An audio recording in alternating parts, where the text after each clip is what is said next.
Start. Hello बच्चों, मैं संजय सिंह चौहान एक बार फिर से हाजिर हूं आप सभी के सामने एक नया लेक्चर लेके। एंड ये लेक्चर है अब इलेक्ट्रिक फील्ड के बारे में। हमने पहले भी पढ़ चुके हैं बेटा that electric field is an area. Field is an area, सबसे पहले field is an area where force of a body can be experienced. मतलब मैं यहां पर खड़ा हूं, एक चारों तरफ कुछ ना कुछ एरिया होगा जहां तक मेरे फोर्स को फील किया जा सकता होगा। कहने का मतलब है अगर कोई चार्ज यहां पर है, सपोज ये कोई चार्ज बॉडी है, तो इसके चारों तरफ हम ही कह रहे हैं चार्ज बॉडी दूसरे को फोर्स लगा रही होगी। अच्छा, हमने एक चीज समझी थी कि बॉडीज जब कांटेक्ट में ना हो तब भी फोर्स लगा लेती हैं। तो भैया कांटेक्ट में ना हो तो यहां पर हो तो लगा लेगी क्या, यहां पर हो तो लगा लेगी क्या, यहां पर हो तो लगा लेगी क्या, कितनी दूर तक ये लगा पाएगी, ठीक, इसके बारे में थोड़ा सा जानेंगे। अच्छा, और अलग अलग तरह के चार्जेस, जैसे पॉजिटिव चार्ज की बात कर लें, जैसे हम नेगेटिव चार्ज की बात कर लें, तो ये अलग अलग टाइप्स ऑफ चार्जेस किस तरह की फील्ड लाइंस को क्रिएट करते हैं, आपने 10th में पढ़ा होगा इसके बारे में बेटा, ठीक। तो हम सबसे पहले बात करते हैं पॉजिटिव चार्ज के बारे में। तो पॉजिटिव चार्ज आप ऐसा समझिए, आप एक एग्जाम्पल के तौर पे समझ सकते हैं कि एक इंसान को हम पॉजिटिव क्या कहेंगे, उसकी पॉजिटिव इमेज कब बनती है, जब हम देखते हैं कि अगर आप किसी को हेल्प की जरूरत पड़ी, आपने उससे हेल्प मांगी तो उसने हेल्प कर दी, यानी उससे कुछ चीज थी जो उस पर्टिकुलर इंसान के पास चली गई, उसने हेल्प कर दी, ठीक, कर दी, यानी बाहर की तरफ कुछ उससे गया, तो हम ये बोलते हैं कि उसकी पॉजिटिव नाम की इमेज बन जाती है। तो भैया हमारा जो पॉजिटिव चार्ज है, तो इससे आप वो समझ सकते हैं कि आपकी जो फील्ड लाइन होगी वो बाहर की तरफ बनेगी, ठीक, फील्ड लाइन होगी वो बाहर की तरफ बनेगी। चलिए, नेगेटिव, किसी इंसान कहते हैं नेगेटिव इंसान कैसे बोल सकते हैं उसको, जब हम बोलेंगे यार वो तो यार हमेशा लेता ही रहता है, मांगता ही रहता है, एक थोड़ा सा नेगेटिव इमेज बनाते हैं पर्टिकुलर चीज की, ठीक, बेकार है यार उसे छोड़ो, ठीक। तो क्या है, नेगेटिव, मांगता यानी उसके पास चीज आ रही है, उसके पास चीज, ठीक, एक पर्टिकुलर वे में। अगर पॉजिटिव ने दिया तो उससे बाहर की तरफ गया, नेगेटिव के पास आया, तो अगर आप फील्ड लाइन यहां बना सकते हो तो नेगेटिव चार्जेस के लिए अंदर की फील्ड लाइन बनाएंगे। तो इस एग्जाम्पल से आई थिंक आप बहुत अच्छी तरह से समझ सकते हो। अच्छा जी, तो आप जरा इलेक्ट्रिक फील्ड लाइन को समझिए। मतलब हम एक डेफिनेशन के बारे में किस तरह से बोलें, तो इलेक्ट्रिक फील्ड की अगर हम बात करें तो ये क्या होगी, फोर्स पर यूनिट चार्ज। एक चार्ज के द्वारा जो भी फोर्स लगाया जा रहा है उसकी उतनी ही इलेक्ट्रिक फील्ड होगी। अच्छा जी, तो हम क्या जानते हैं, जरा बात बताइए कि वी नो दैट, क्या नो दैट भैया, हम क्या जानते हैं, हम ये जानते हैं कि force is equals to, according to Coulomb's law लिख लीजिए पहले, according to Coulomb's law, force will be equals to, क्या होता है, 1/4 पाई एप्सिलॉन नॉट, क्या होता था आपका, Q1 Q2 upon R square. ये चीज हमको पता थी, लेकिन अगर मान लीजिए इस चार्ज में है हम dividing both sides by Q की बात कर लें, Q से डिवाइड कर लें दोनों तरफ, Q से डिवाइड कर लें दोनों तरफ, तो हम क्या कह सकते हैं, तो हम ये कहेंगे F upon Q is equals to 1/4 pi epsilon naught Q small q upon R square. इसको हमने डिवाइड कर दिया 1/Q से, तो ये जो 1/Q है ये इससे ये कट गया, इसको कह सकते हैं electric field is equals to 1/4 pi epsilon naught capital Q upon R square. या फिर हम क्या कह सकते हैं, E is proportionate to Q upon R square. मतलब इलेक्ट्रिक फील्ड स्ट्रांग कब होगी? इलेक्ट्रिक फील्ड किसकी स्ट्रांग होगी? जिसका चार्ज स्ट्रांग होगा। If charge is strong then electric field is also strong. अच्छा, क्या होगा ये? Inversely proportionate to the square of the distance. Inverse square law यहां पर भी फॉलो हो रहा है। दैट मीन्स कि अगर जैसे मैं ये बोल रहा हूं, जो अगर मैं क्लास में खड़ा हूं तो जो बच्चा सबसे आगे बैठा है उस तक मेरी आवाज सबसे तेज पहुंच रही है, जो बच्चा और दूर है उस तक मेरी आवाज धीमी होती जा रही है, यहां तक वहां, यानी वहां तक मेरा फोर्स कम फील हो रहा है और दूर तक और कम फील हो रहा है। सिमिलरली अगर कोई चार्ज बॉडी है, उसके पास कोई दूसरी बॉडी रखी हुई है तो उस पर वो ज्यादा फोर्स अप्लाई करेगी, और दूर पर और थोड़ा सा कम फोर्स हो जाएगा, दूर पर कम होता चला जाएगा, दूर कम होता चला जाएगा, कम होता चला जाएगा, और जैसे ही उसकी फील्ड के बाहर जाएगा हम ये देखेंगे कि इलेक्ट्रिक फील्ड वहां पर खत्म हो जाएगी, क्योंकि फील्ड खत्म हो गई है तो फोर्स लगना भी खत्म हो जाएगा। अच्छा जी, तो ये चीज जरा नोट कर लीजिए बेटा इलेक्ट्रिक फील्ड के बारे में। तो इलेक्ट्रिक फील्ड इज, सबसे पहले ये ध्यान रखिए, फोर्स पर यूनिट चार्ज की बात कर लेते हैं।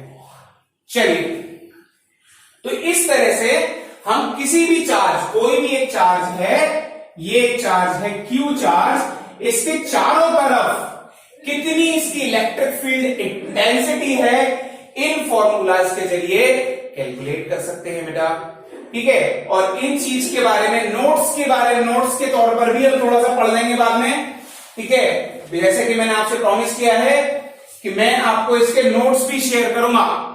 ठीक है, तो उसमें कई सारे पॉइंट्स आएंगे कि क्लोज कर्व्स फॉल नहीं करती electric field lines, two electric field lines can never cross intersect each other, because अगर किसी जगह पर इंटरसेक्शन होता है तो at the point of intersection there will be two direction of electric field as well as two values of electric field as well, which is not possible। तो ऐसे करके कई सारे नोट्स भी हैं, जो कई सारे पॉइंट्स भी हैं जो आपको नोट्स में जल्दी मिलेंगे बेटा। ठीक है, तो स्टे ट्यून, हम पूरी तरह से जुड़े रहिए हमारे लेक्चर से, साथ में पूरा देखिए, मजे से फिजिक्स पढ़िए। ठीक है, चलिए अब देखिए, आप जब इलेक्ट्रिक फील्ड ही पढ़ रहे हैं तो हम डाइपोल के बारे में थोड़ा बाद में बात कर लेते हैं। ठीक, या फिर डाइपोल के बारे में पहले पढ़ लेते हैं। तो ये इलेक्ट्रिक डाइपोल क्या होता है?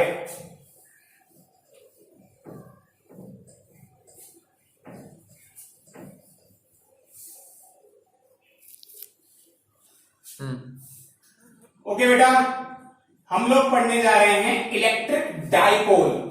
सबसे पहले डाइपोल क्या होता है इसके बारे में जरा 2 मिनट पढ़ लेते हैं। तो dipole it is an arrangement, it एक सिस्टम होता है जिसमें एक पॉजिटिव चार्ज होता है, एक नेगेटिव चार्ज होता है, और इन दोनों के बीच में एक डेफिनेट डिस्टेंस होती है। एक पॉजिटिव चार्ज होगा, देखा, एक चीज और कि दोनों चार्जेस की वैल्यू भी सेम होंगी। अगर ये पॉजिटिव क्यू है तो ये नेगेटिव चार्ज भी क्यू ही होगा। ठीक है, और इन दोनों के बीच में एक डेफिनेट डिस्टेंस होगी, जिसमें यहां से मिड पॉइंट से हम किसी भी चीज के डायपोल के डिस्टेंस को नापते हैं। आगे हम पढ़ेंगे, यहां से यहां तक की डिस्टेंस को बोलेंगे a, और यहां से यहां तक की डिस्टेंस को भी बोलेंगे a।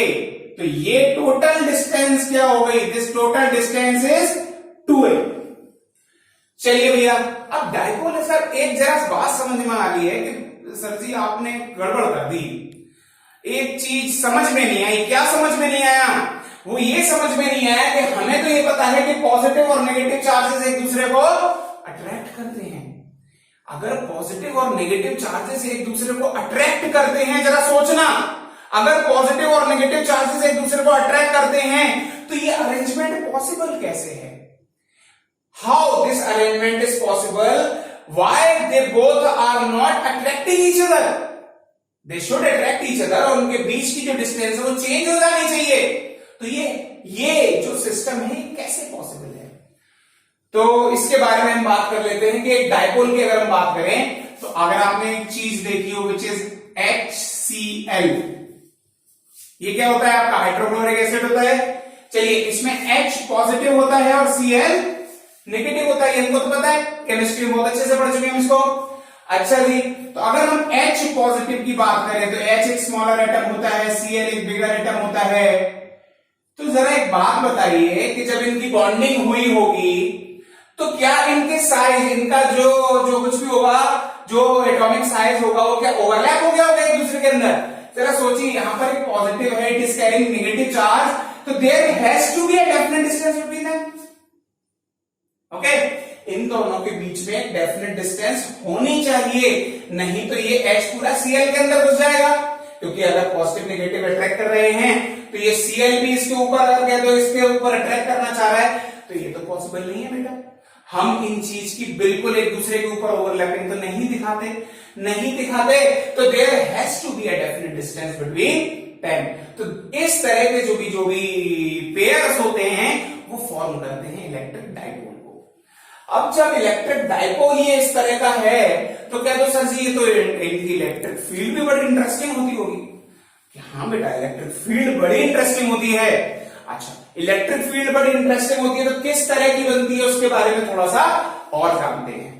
तो और जानने के लिए सबसे पहले एक चीज जान लेते हैं कि डाइपोल के बारे में। हम तो ये तो जाना, हमने डाइपोल को ये तो जाना कि भैया दो सिमिलर चार्जेस होने चाहिए, similar in the sense in case of magnitude, but उन दोनों चार्जेस अपोजिट होने चाहिए। किस तरह के?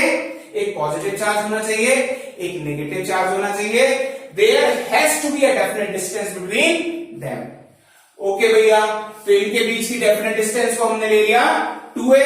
ये मिड पॉइंट कौन सा मिड पॉइंट है कि किसी भी पॉइंट से अगर डाइपोल की डिस्टेंस को कैलकुलेट करेंगे तो कहां से करेंगे?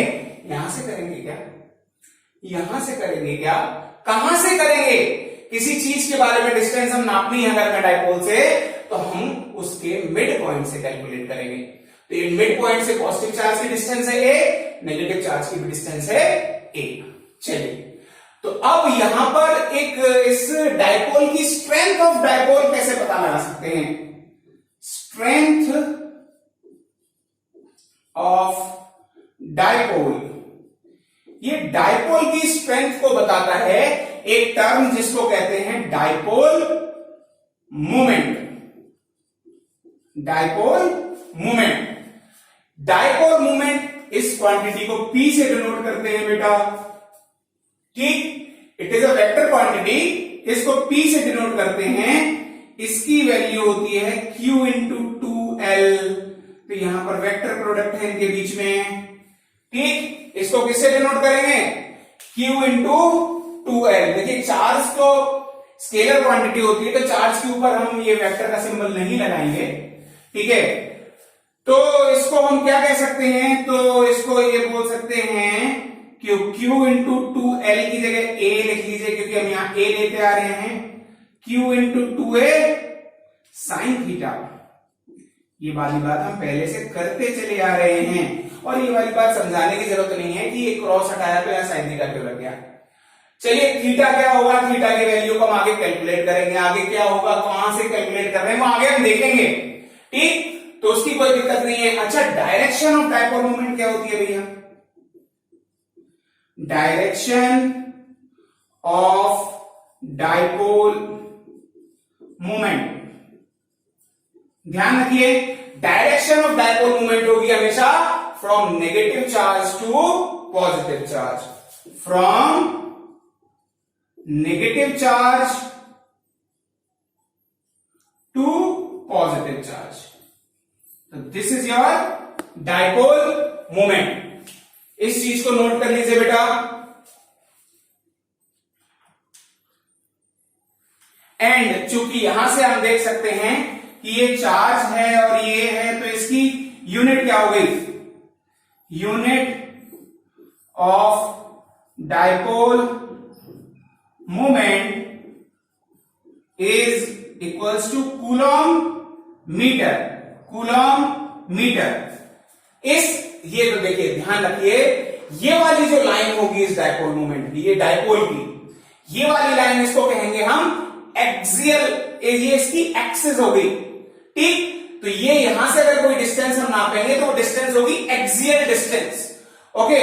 तो यहां पर हम ये डायरेक्शन ऑफ डाइपोल मोमेंट क्या बोलेंगे? From negative to positive on the dipole axis की बात करेंगे। तो बेटा पॉज करके छोटा सा लिख लीजिए वैल्यू, फिर हम आगे वाले टर्म पर पहुंच जाते हैं जल्दी से।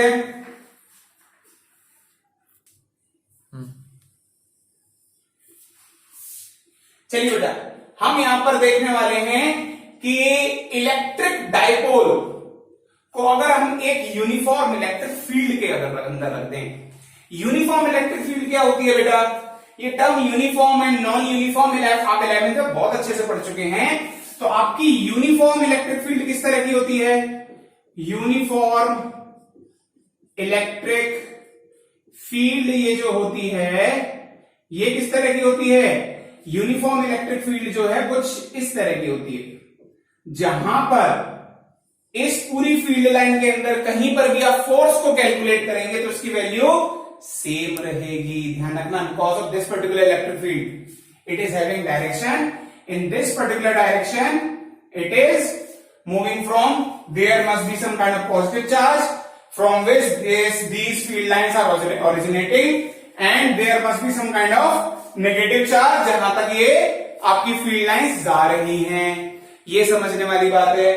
अच्छा जी, अब टॉर्क ऑन इलेक्ट्रिक फील्ड की बात कर लेते हैं। तो हम जरा एक डायग्राम बना लेते हैं बेटा कि ये आपकी एक यूनिफॉर्म इलेक्ट्रिक फील्ड है। ठीक, ये भी समझ में आना चाहिए कि यूनिफॉर्म इलेक्ट्रिक फील्ड कब बनेगी। अच्छा, ये नॉन यूनिफॉर्म भी अगर किसी बच्चे को नहीं पता हो तो ये भी समझ लीजिए। Non uniform electric field, non uniform electric field, suppose एक पॉजिटिव चार्ज है तो इससे फील्ड लाइन आपकी बाहर निकल रही है। ठीक है, इससे फील्ड लाइन आपकी बाहर निकल रही हैं। तो इस पर्टिकुलर जगह पर देखिए, इस पर्टिकुलर जगह पर देखिए, यहां पर फील्ड लाइंस पास पास में हैं और जैसे जैसे ये सरफेस हम अगर दूर करते जाएंगे वहां पर इलेक्ट्रिक फील्ड लाइंस दूर होती जा रही हैं एक दूसरे से। इलेक्ट्रिक फील्ड लाइंस एक दूसरे से दूर होती चली जा रही हैं। तो यहां पर इलेक्ट्रिक फील्ड की वैल्यू, इलेक्ट्रिक फील्ड कांस्टेंट नहीं है हर जगह। तो यहां पर इस चार्ज के द्वारा लगने वाला फोर्स भी चेंज हो रहा है। तो कह दो सर ये तो हमने पढ़ा है, इलेक्ट्रिक फील्ड के फॉर्मूले inversely proportional to are square होता है। तो ये कब पॉसिबल है कि जब ये इस तरह की फील्ड लाइंस बने। तो ऐसा पॉसिबल एक केस में हो सकता है कि अगर कोई इनफाइनाइटली लो, हम कोई अगर मान लो कोई वायर ले लें तो इसके ऊपर मान लीजिए कोई पॉजिटिव चार्ज है। ठीक, तो इससे जो बनने वाली जो फील्ड लाइंस होंगी वो कुछ इस तरह की होंगी। ठीक, इससे जो बनने वाली फील्ड लाइंस होंगी वो कुछ इस तरह की होंगी जो बाहर की तरफ जा रही होंगी। तो चलिए हम एक डाइपोल रख देते हैं।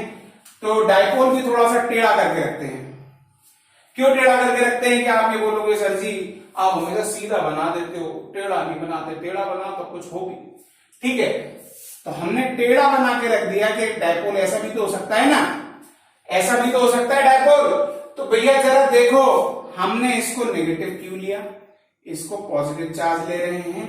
ये इसका मिड पॉइंट है, इनके बीच की जो डिस्टेंस है दैट डिस्टेंस इज 2a। अच्छा जी, और इनके बीच का जो भी एंगल, ये जो एक्सिस से इलेक्ट्रिक फील्ड से ये बना रहा है दैट एंगल इज थीटा। चलिए, तो जरा एक बात बताइए कि इस चार्ज पर लगने वाला फोर्स, इसकी वजह से कितना होगा? F will be equals to minus QE। Okay, and इस पर लगने वाला फोर्स क्या होगा? F will be equals to plus QE। अच्छा, अलग अलग क्यों नहीं है? इलेक्ट्रिक फील्ड की डिस्टेंस अलग अलग है, चूंकि मैं पहले भी बता चुका हूं ये एक यूनिफॉर्म इलेक्ट्रिक फील्ड है। तो जितनी फील्ड इलेक्ट्रिक फील्ड में फोर्स की वैल्यू इस जगह पर होगी, चाहे इससे और दूर चले जाएं, फोर्स की वैल्यू भी उतनी ही रहेगी। चलिए बेटा, तो हम टॉर्क की बात कर लेते हैं कि torque experienced bye an electric dipole तो कितना होगा? तो moment of force, moment of force, इसको क्या कहेंगे? टॉर्क। ठीक, टॉर्क को हम दिखाते हैं टाउ से।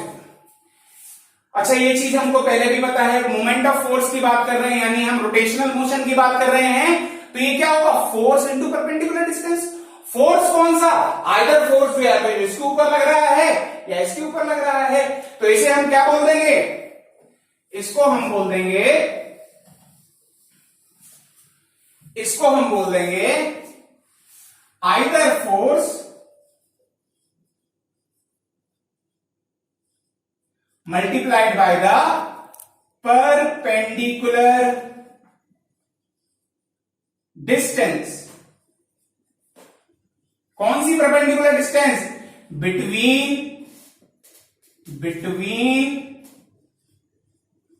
The forces. अच्छा जी, perpendicular distance between the forces की बात कर ली.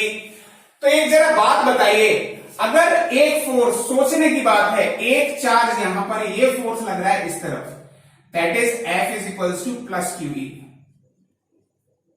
ये इक्वल्स टू है, और ये लग रहा है फोर्स इस डायरेक्शन में, that is F is equals to minus QE. तो इन दोनों के बीच में परपेंडिकुलर डिस्टेंस कहां से आएगी भैया?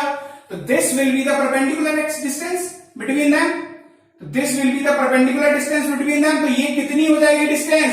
If this is 2a, if this is 2a, तो इस डिस्टेंस को हम बोलेंगे 2a sin theta.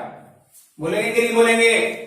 This distance will be 2a sin theta. तो ये जरा देखिए, तो हम यहां पर टॉर्क की बात कर रहे हैं, तो torque will be equals to force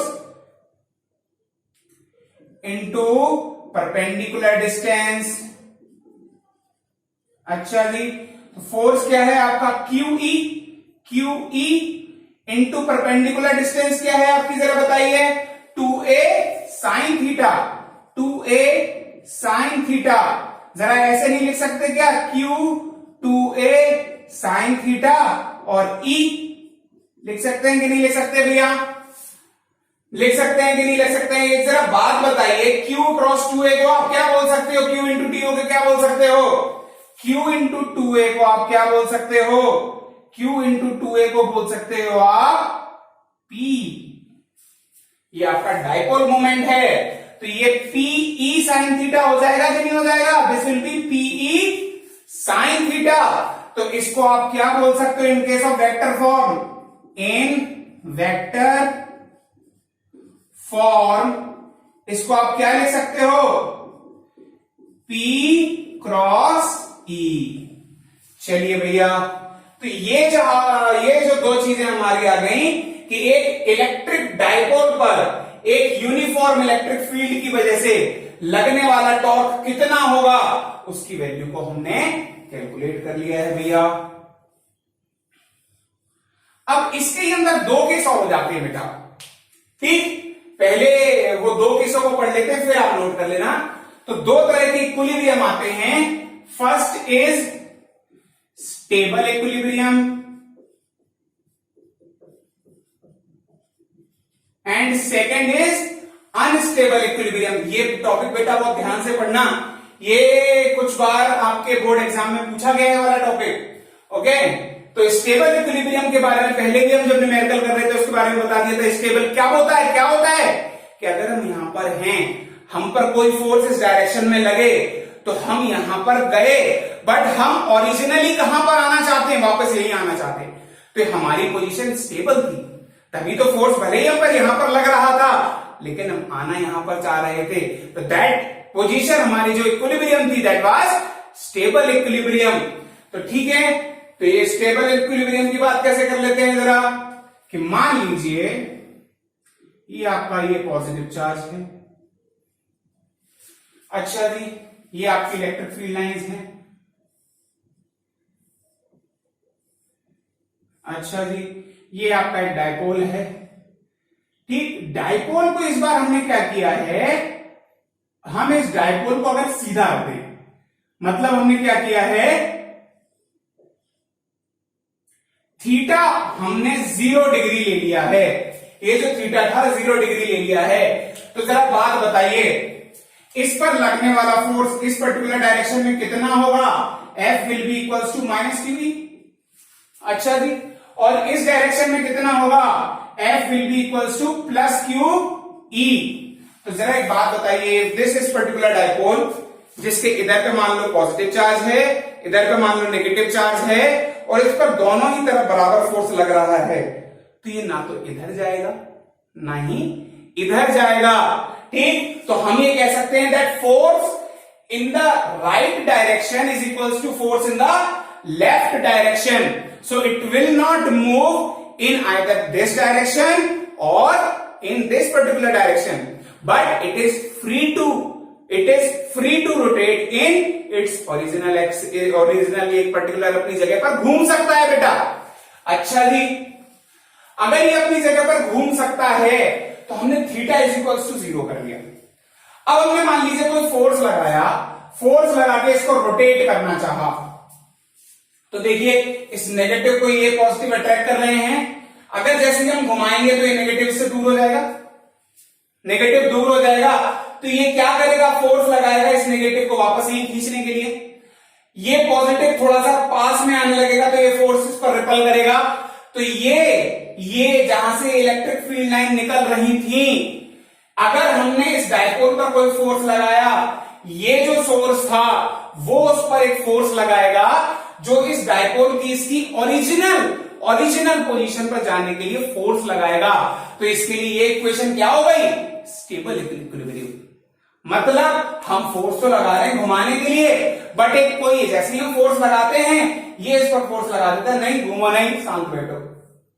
तो इसके लिए कौन सी इक्विलिब्रियम पोजीशन थी, that was the equilibrium, stable equilibrium position for that particular dipole. और ये कब मिलेगी, ध्यान रखना, जब theta will be equals to 0 degree होगा। चलिए तो इसका अनस्टेबल इक्विलिब्रियम देख लेते हैं जरा बेटा। अनस्टेबल इक्विलिब्रियम, अच्छा जी, अनस्टेबल इक्विलिब्रियम कब होगा, जब ये आपका चार्ज है, सोर्स है, ये इनफाइनाइटली लॉन्ग होगा, ध्यान रखना, ठीक, तभी ऐसी फील्ड लाइंस बनेगी।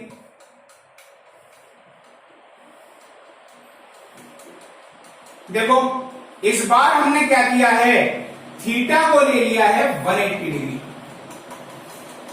मतलब इस डायपोल को पूरा सा ऐसे पकड़ के पूरा घुमा दिया है, 180 डिग्री घुमा दिया है।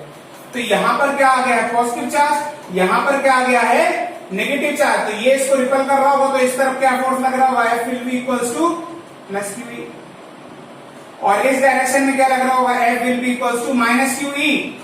तो अगेन इसकी एक्सिस की बात करें, F equals to plus Q, इसको यहां से पुश कर रहा है, माइनस क्यू इसको यहां से पुश कर रहा है, दोनों को पुश कर रहे हैं, क्या ये रोटेट कर सकता है, तो नहीं रोटेट कर सकता, यानी इसके ऊपर टॉर्क इस केस में नहीं लगेगा।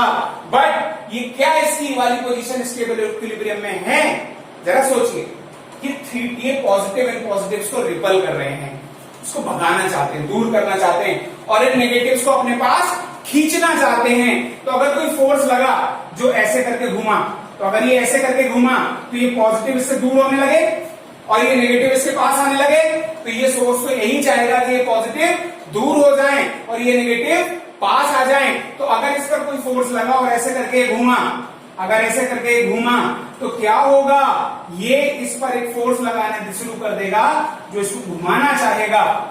यानी ये इक्विलिब्रियम, ये जिस पोजीशन में है, थीटा इक्वल्स टू 180 डिग्री में है, ये पोजीशन इसके लिए स्टेबल नहीं है। स्टेबल क्यों नहीं है, ये दूर जाना चाहता है, घूमना चाहता है, ये कह रहा है ठीक है जाओ, हम जाने दे रहे तुमको, जाओ, ठीक। ये इसके लिए अनस्टेबल इक्विलिब्रियम थी। बट इसके लिए ये अगर घूमना चाह रहा तो कहता ना जाओ नहीं, पास आओ, ठीक। तो उसके लिए स्टेबल इक्विलिब्रियम थी, ठीक। तो थीटा इक्वल्स टू 0 पर आपको मिलेगा stable equilibrium, theta equals to 180 degree पर आपको मिलेगा अनस्टेबल इक्विलिब्रियम। तो बेटा ये पॉज करके पूरा नोट कर लीजिए, ठीक है, फिर आगे टॉपिक पर बढ़ते हैं। चलिए बेटा अपने नए टॉपिक पर चलते हैं, that is intensity of electric field at a point on axial line of electric field. मतलब हम ये जान रहे हैं इलेक्ट्रिक डायपोल पर, कहते सर आपने इलेक्ट्रिक डायपोल तो बता दिया, ठीक है, ये नेगेटिव चार्ज है मान लो, ये पॉजिटिव चार्ज है मान लो, ठीक, और ये भी आपने कह दिया कि this is the axis line, axial line. तो हम ये कह रहे हैं कि वो सब बातें छोड़ो, सर इलेक्ट्रिक फील्ड की वैल्यू लगती है कुछ, ठीक है, हम कह रहे हैं इस लाइन पर कहीं कोई पॉइंट ले लें, इस लाइन पर कहीं पॉइंट ले लें, तो वहां पर इंटेंसिटी ऑफ इलेक्ट्रिक फील्ड कितनी होगी, ये कैसे कैलकुलेट करेंगे। तो इसके बारे में एक छोटा सा डेरिवेशन है बेटा, वो कर लेते हैं। तो ये हमने थोड़ा सा इसको आगे बढ़ाया और यहां पर कोई एक पॉइंट ले लिया, सपोज दिस पॉइंट ए मान लीजिए ठीक। इस पॉइंट पर हमको इंटेंसिटी ऑफ इलेक्ट्रिक फील्ड निकालनी है। तो हमारे जरा बेसिक चीजों को लिख लीजिए, this is Q, this is also Q, and ये डिस्टेंस कितनी है 2a। तो ये डिस्टेंस कितनी हो गई a, this distance is also a। और यहां से मिड पॉइंट से इसको हम कैलकुलेट करेंगे। हमने पहली बात करी थी कि अगर किसी भी चीज की डिस्टेंस डायपोल से नापनी है तो कहां से नापेंगे, इसके मिड पॉइंट से। चलिए, तो ये क्या हो गया आपका r, ये डिस्टेंस हमने मान ली r। तो अब हम ये निकालना चाह रहे हैं कि इस डायपोल की वजह से इस a पॉइंट पर इंटेंसिटी ऑफ इलेक्ट्रिक फील्ड कितनी होगी। जरा देखिए, प्लस क्यू, इस पर electric field line, electric field बाहर की तरफ बन रही होगी क्योंकि प्लस वाला क्या बनाता है, बाहर की तरफ बनाता है। तो यहां पर electric field because of positive charge, okay. Negative क्या करेगा, अंदर की तरफ खींचेगा, ठीक। तो यहां पर जो electric field because of negative charge ये बनेगा, ठीक है। एंड हम फॉर्मूले के हिसाब से कर लें, वी नो दैट कि इलेक्ट्रिक फील्ड का फॉर्मूला क्या होता है, के क्यू अपॉन आर स्क्वायर, ठीक है। तो E because of positive charge क्या हो जाएगा 1/4 pi epsilon naught Q upon R. कितना होगा जरा सोचिए, पॉजिटिव क्यू के लिए, पॉजिटिव यानी यहां से यहां तक की डिस्टेंस लेनी है जो हमको नहीं पता। हमको तो यहां से यहां तक की डिस्टेंस r पता है और यहां से यहां तक की डिस्टेंस a पता है, ठीक है। तो इस r में से a को माइनस कर दीजिए, इस r में से a को माइनस कर दीजिए, तो ये वाली डिस्टेंस आ जाएगी, ठीक। तो it will be r minus a का whole square.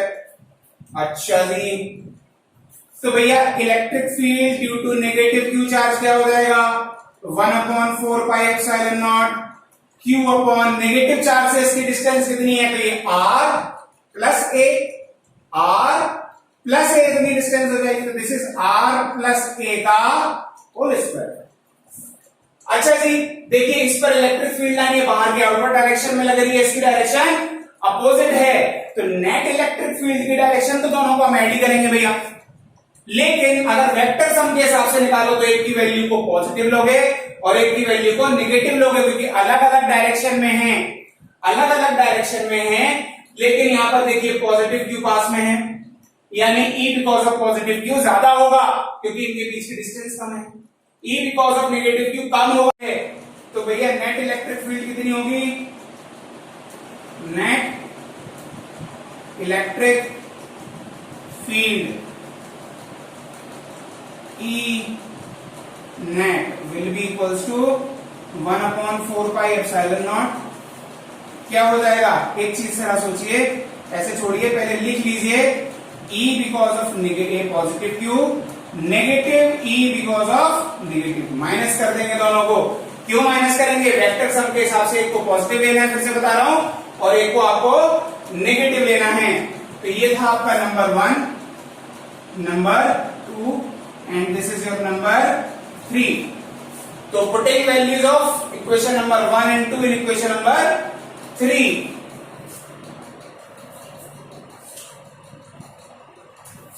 Putting values of equation number 1 and 2 in equation number 3। तो जरा देखिए क्या हो जाएगा आपकी नेट इलेक्ट्रिक फील्ड, तो it will be net E net will be equals to E plus Q, कितना है आपका 1/4 pi epsilon naught Q upon r minus a का होल स्क्वायर। अच्छा जी, माइनस लगा यहां पर, ये क्या है r प्लस a का होल स्क्वायर। तो 1/4 pi epsilon naught Q upon r plus a का होल स्क्वायर। अच्छा जी, इनमें कॉमन क्या क्या दिख रहा है आपको, तो q upon 1/4 pi epsilon naught ये दिख रहा है, q upon 4 pi epsilon not common ले लीजिए, q upon 4 pi epsilon not. तो यहां से क्या बचा r माइनस a का होल स्क्वायर, माइनस ये क्या बचा आर प्लस ए का होल स्क्वायर। चलिए बेटा जरा एलसीएम ले लेते हैं, तो क्या हो जाएगा आपका, ये हो जाएगा आर माइनस ए का होल स्क्वायर, ये हो जाएगा आर प्लस ए का होल स्क्वायर, ये हो जाएगा आर प्लस ए का होल स्क्वायर और ये माइनस आर माइनस ए का होल स्क्वायर।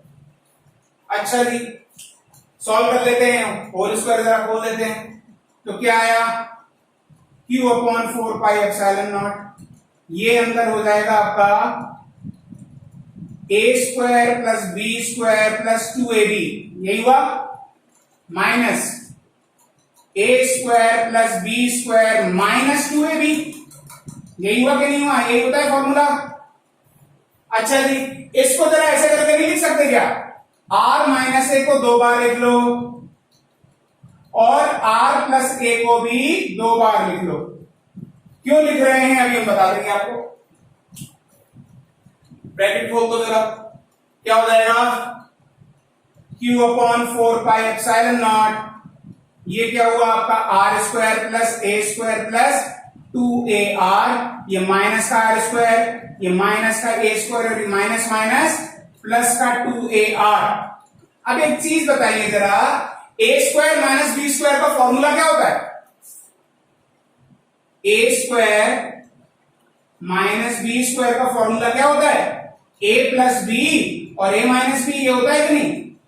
तो सिंपल सी बात, ए प्लस बी और ए माइनस बी क्या हो जाएगा, A square minus B square यानी आर स्क्वायर माइनस ए स्क्वायर, और ये अगर 2 बार है तो इसका भी होल स्क्वायर होगा कि नहीं होगा। चलिए आर स्क्वायर से आर स्क्वायर कट गया, ए स्क्वायर से ए स्क्वायर कट गया, तो जरा देखिए क्या बना, E net will be equals to, ये क्या हुआ आपका Q upon 4 pi epsilon naught, 2ar हो गया 4ar डिवाइडेड बाई क्या है आर स्क्वायर माइनस ए स्क्वायर का होल स्क्वायर। कोई दिक्कत भैया। अच्छा इसको ऐसे नहीं लिख सकते क्या कि 1 अपॉन 4 पाई एप्सिलॉन नॉट, ये Q लिख लिया, ये यहां पर 4 को 2 पार्ट में डिवाइड कर लो, 2 into 2a, 2 into 2a 4a हो गया, और ये r divided by R square minus A square का होल स्क्वायर। अच्छा जी Q इंटू 2a क्या होता था, dipole moment, that is P, तो E net will be equals to 1 upon 4 pi epsilon naught, ये 2 पहले आ गया तो 2 को यहां लिख लो, 2 अपॉन 4 पाई एप्सिलॉन नॉट, ये क्या हो गया P और R divided by R square minus A square का होल स्क्वायर। ये बात समझ में आ गई बेटा। तो this is 2pr divided by 4 pi epsilon naught R square minus A square का होल स्क्वायर। अच्छा जी ये केस तो आपका यहां तक आ गया। अब इसके कुछ स्पेशल केसेस भी करने हैं, स्पेशल केसेस भी करने हैं, तो पहले ये नोट कर लीजिए बेटा, ठीक है, ये नोट करिए, पॉज लेके कर लीजिए, मैं इसको रब करने जा रहा हूं।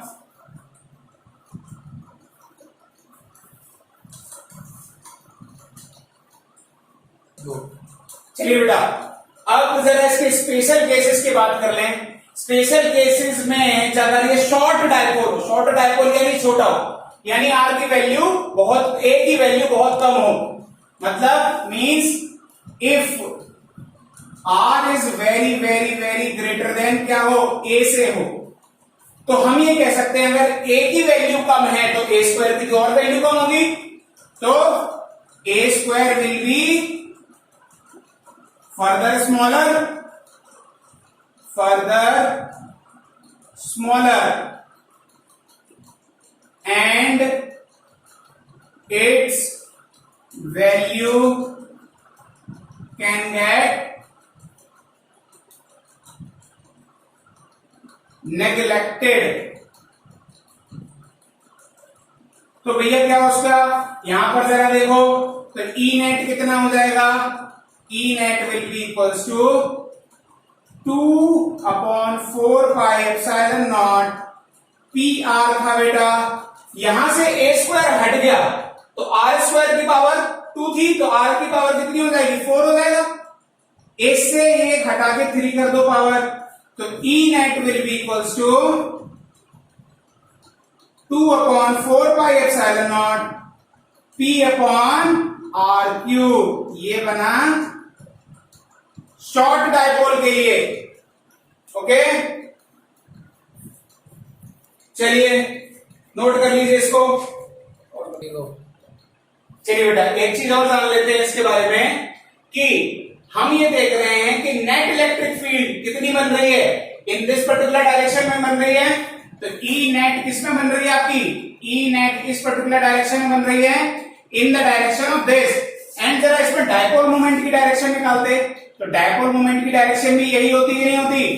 तो हम ये बोलेंगे कि direction of net electric field is in the direction of dipole moment. तो अगर वेक्टर फॉर्म में भी इसको लिखेंगे तो वेक्टर फॉर्म में भी इसकी वैल्यू को पॉजिटिव लेंगे। अगर ई नेट बाई चांस इसके अपोजिट बन रही होती तब इसकी वैल्यू को नेगेटिव लेते। ओके, तो इन vector form E will be equals to 1/4πε0 2p/r³। चलिए नोट कर लीजिए इसे बेटा। फिर इसके एक भाई को भी पढ़ लेते हैं। ओके बच्चों, एक और डेरिवेशन अभी कर लेते हैं, that intensity of electric field at a point on equatorial line of electric dipole. अब सबसे पहले तो ये समझना है कि what is equatorial line. Equatorial line, axial line तो समझ में आ गई थी भैया। अब ये इक्वेटोरियल क्या था, एक्सियल लाइन में दोनों जो हमारे चार्जेस थे वो बेचारे रूठ गए थे। एक तो रूठ ही गया था कि सर देखो इसके तो पास में कर दिया आपने, हमसे दूर कर दिया। ठीक, हम नहीं खेलने, कुछ ऐसा करो एक जो आप पॉइंट ले रहे हो वो हमसे, हम दोनों चार्जेस से सिमिलर डिस्टेंस पर हो तो सही रहे, तो मजा आए थोड़ा सा। फिर इंटेंसिटी ऑफ इलेक्ट्रिक फील्ड कितनी होगी जरा बताइए। तो मतलब हमारा अगर कोई ये मान लीजिए आपका ये है इलेक्ट्रिक डायपोल है। ओके, ये जो हमारा डायपोल है, अब हम कौन सा पॉइंट लेने जा रहे हैं जो दोनों से सिमिलर डिस्टेंस पर हो। तो सिमिलर डिस्टेंस पे कह दो ये बीच वाला पॉइंट है सर, यहां ले रहे हो क्या। लेकिन हम कह रहे हैं कि डायपोल पर मत लीजिए, थोड़ा इधर उधर ले लीजिए। तो आपने एक चीज पढ़ी होगी जिसको कहते हैं आइसोसेलेस ट्रायंगल, कहते हैं कि नहीं। तो एक पॉइंट यहां ले लो जिससे दोनों की डिस्टेंस सेम हो, चाहे यहां ले लो, चाहे यहां ले लो, चाहे यहां ले लो। अगर ये आइसोसेलेस ट्रायंगल फॉर्म कर रहा है नीचे भी, तो ये हम ये वाली लाइन जो बोलेंगे that line will be equatorial line भैया, इक्वेटोरियल लाइन। समझ आया, बहुत अच्छे। तो चलिए हम यहां पर देखिए बेटा, इसमें डायग्राम समझना सबसे जरूरी है क्योंकि इसका डायग्राम थोड़ा सा टेढ़ा है। ठीक है, तो यहां पर हम इसका पॉजिटिव चार्ज ले रहे हैं, एक नेगेटिव चार्ज ले रहे हैं। एक हमने मिड पॉइंट लिया, दैट इज कोई भी मिड पॉइंट ले लीजिए, दैट इज ए मान लो, ओ मान लो, कुछ भी मान लो। एक आपने यहां पर इक्वेटोरियल लाइन पर एक पॉइंट ले लिया P। अब इसकी वजह से जो इलेक्ट्रिक फील्ड होगी वो बाहर की तरफ बनेगी बिकॉज ऑफ पॉजिटिव क्यू, और इसकी वजह से जो बनेगी वो इस तरफ बनेगी, अंदर की तरफ बनेगी बिकॉज ऑफ नेगेटिव क्यू। और अगर आइसोसेलेस ट्रायंगल है तो this angle will be equals to this angle. If this angle is theta तो this angle will also be equal to theta. और ये बीच की डिस्टेंस से हम कैलकुलेट करते हैं तो ये डिस्टेंस को हमने आर मान लिया भैया। अच्छा जी, तो हम अगर ये देखें कि ये एंगल थीटा है और ये है, और parallelogram law of vector addition से हमने न्यूमेरिकली सॉल्व किया था, अगर आप ध्यान करिए तो ये एंगल कितना हो जाएगा, this will B theta and this will be also theta. तो ये आपका नेट इलेक्ट्रिक फील्ड इस पर्टिकुलर डायरेक्शन में बनेगी, that will be the direction of net electric field.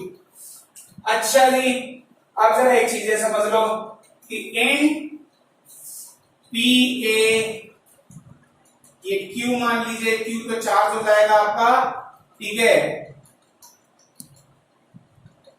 Q R मान लीजिए, ठीक है। तो in triangle P Q A हम क्या ले रहे हैं, जरा दो तीन चीजें देख लीजिए कि ये यहां से यहां तक ए था, आपका ध्यान दिया होगा आपने, ठीक है। तो ये कितना हो जाएगा जरा बताइए। ये हमारा पाइथागोरस थ्योरम लगाइए, यूजिंग पाइथागोरस थ्योरम। अच्छा, हमको ये डिस्टेंस क्यों कैलकुलेट करनी है, क्योंकि ई का फॉर्मूला क्या होता था, E is inversely proportional to are square. R क्या होती थी वहां पर, चार्ज और पॉइंट के बीच की डिस्टेंस। तो चार्ज और पॉइंट के बीच की डिस्टेंस चाहिए ना हमको, तो वो हम कैसे निकाल ले रहे हैं, पाइथागोरस थ्योरम से। तो भैया कैसे आ जाएगा आपका, दिस डिस्टेंस पी क्यू का square will be equals to are square plus A square. तो p q will be equals to under root are square plus A square. चलो भैया ये हो गई आपकी under root are square plus A square. कोई दिक्कत है, this is under root are square plus A square, तो दिस इज आल्सो भी under root are square plus A square. चलो भैया, क्योंकि आइसोसेलेस ट्रायंगल की बात कर रहे हैं। अच्छा जी, तो अगर हम इसकी बात कर लें, इस जगह की बात कर लें, if this is E plus Q, तो ये कितना हो गया, ई प्लस क्यू कॉस थीटा, हुआ कि नहीं हुआ, ई प्लस क्यू कॉस थीटा। और ये वाली लाइन क्या होगी, ई प्लस क्यू साइन थीटा, ये हुआ कि नहीं हुआ। ये कंपोनेंट्स की बात कर रहे हैं हम यहां पर, ये cos theta and this will B sine theta. और इसकी अगर बात कर लें तो एंगल के साथ E negative q cos theta, E negative q cos theta and this will be E negative q sine theta. चलिए, तो मतलब हमारा थीटा भी आ रहा है। एक चीज जरा देखना, गौर करने वाली बात है, E plus Q sin theta and E is negative sin theta are equivalent opposite components, so they both will cancel each other। यहां लिख भी देते हैं, since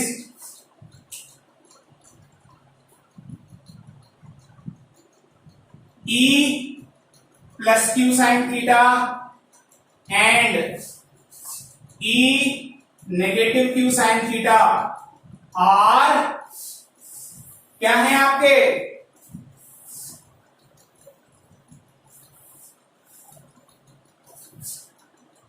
equal and opposite components.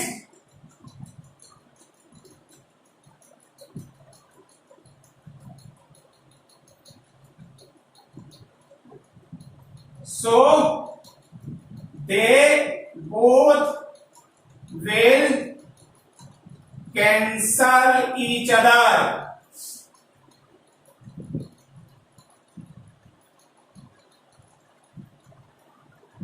अच्छा जी, मैं कुछ और देख रहा था।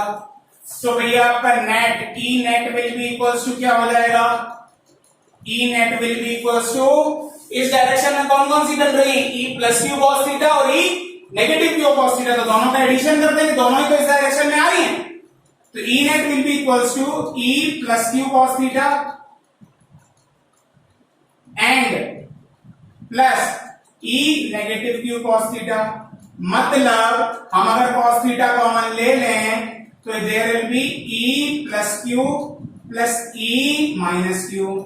तो हमें इतनी चीजें चाहिए कि नहीं चाहिए, तो इसी से इस ट्राइंगल से ही cos theta की वैल्यू निकाल लीजिए। cos theta क्या होता है आपका, बेस अपॉन हाइपोटेनियस, तो बेस कितना है a, तो a अपॉन under root are square plus A square. चलिए ये आपका cos थीटा आ गया। अच्छा जी, यहां से हम एक चीज और निकाल लेते हैं कि हमारा e प्लस क्यू कितना होगा, 1 upon 4 pi epsilon naught q upon R square होता है, मतलब इस डिस्टेंस का होल स्क्वायर। तो होल स्क्वायर की वजह से ये अंडर रूट कट जाएगा कि नहीं कट जाएगा, it will be R square plus A square. अच्छा जी, तो ई नेगेटिव क्यू क्या होगा, 1 upon 4 pi epsilon naught Q upon, ये भी क्या हो जाएगा, होल स्क्वायर से आपका अंडर रूट कैंसिल हो जाएगा, आर स्क्वायर प्लस ए स्क्वायर। देखिए दोनों सेम हो रहे हैं। Question number 1, question number 2, this is your E net.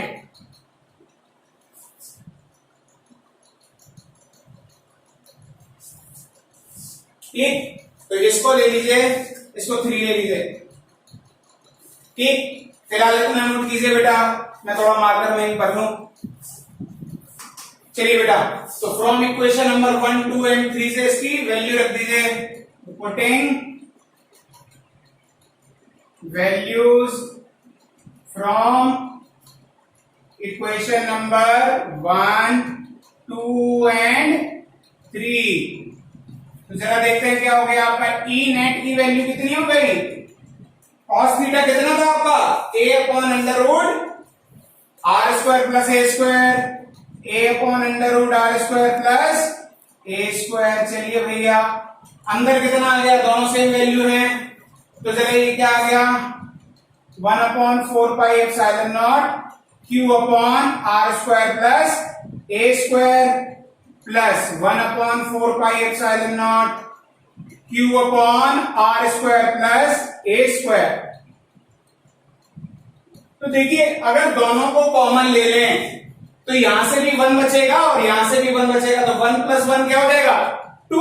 तो हम डायरेक्ट बाहर निकाल लें, तो E net will be equals to 2 तो बाहर आ गया तो 2a हो गया, और ये क्यू ऊपर से आया और नीचे से क्या आया कि 4 pi epsilon naught R square plus ए स्क्वायर, और ये वाला अंडर रूट वाला आर स्क्वायर प्लस ए स्क्वायर। अच्छा जी, जरा देखिए Q इंटू 2a क्या हो गया आपका? P डायपोल मोमेंट, तो E net will be equals to 1 upon 4 pi epsilon naught P upon, ये क्या हो जाएगा? जरा देखिए, इसकी पावर कितनी है? 1, इसकी पावर कितनी है? 1/2, तो टोटल पावर कितनी हो जाएगी? 1 प्लस 1/2, दैट विल बी 3/2। तो आर स्क्वायर प्लस ए स्क्वायर 3/2। तो ये आपका डेरिवेशन आ गया। ठीक है, अब इसमें आप स्पेशल केस की बात कर लीजिए।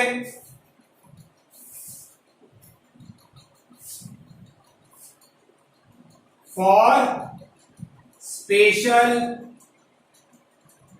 या फिर स्पेशल केस है आपका ये, special case for short dipole. Short dipole क्या होता है?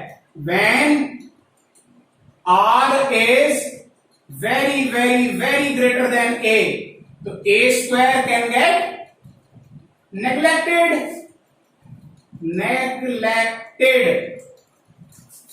अच्छा जी, तो यहां से जरा ए स्क्वायर हटा दीजिए, तो क्या हो जाएगा? आर स्क्वायर की पावर 3/2, तो क्या हो जाएगा?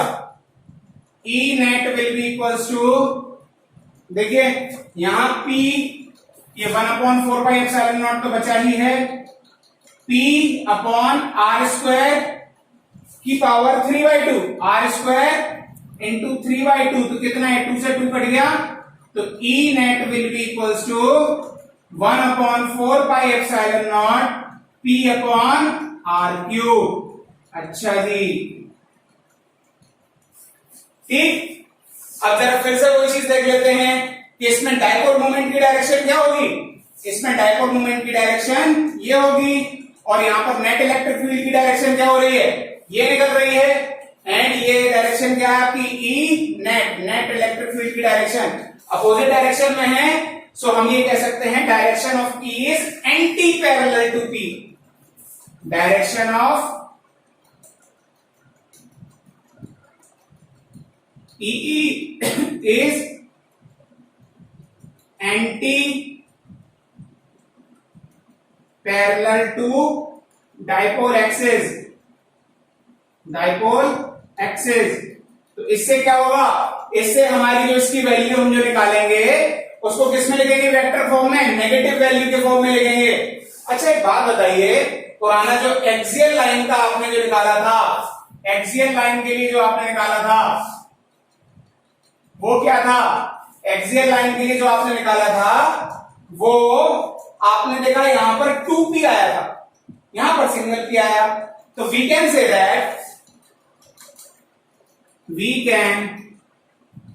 That E of axial equals to twice of E equatorial.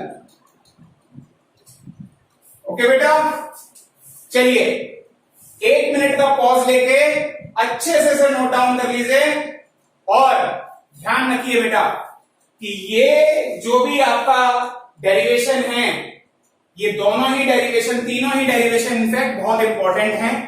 अक्सर आपके 12th के बोर्ड एग्जाम में ये पूछे जाते हैं, तो बहुत अच्छे से प्रिपेयर करना है इनको। कोई डाउट आए तो भैया कमेंट सेक्शन में डाउट पूछिए, मैं हमेशा आपके साथ हूं। मैंने आपको बताया आप कभी भी मेरे से इसके बारे में कर पूछ सकते हैं, ठीक? तो आराम से इसको पढ़िए, मन लगा के पढ़िए और अब धीमे धीमे ऐसे करके हम कोर्स को आगे बढ़ाते जाएंगे। कल हम जानेंगे इलेक्ट्रिक फ्लक्स के बारे में। अपने नेक्स्ट वीडियो में हम इलेक्ट्रिक फ्लक्स के बारे में जानेंगे। तो अब ऐसे ही करके आज के वीडियो लेक्चर को यहीं खत्म करते हैं।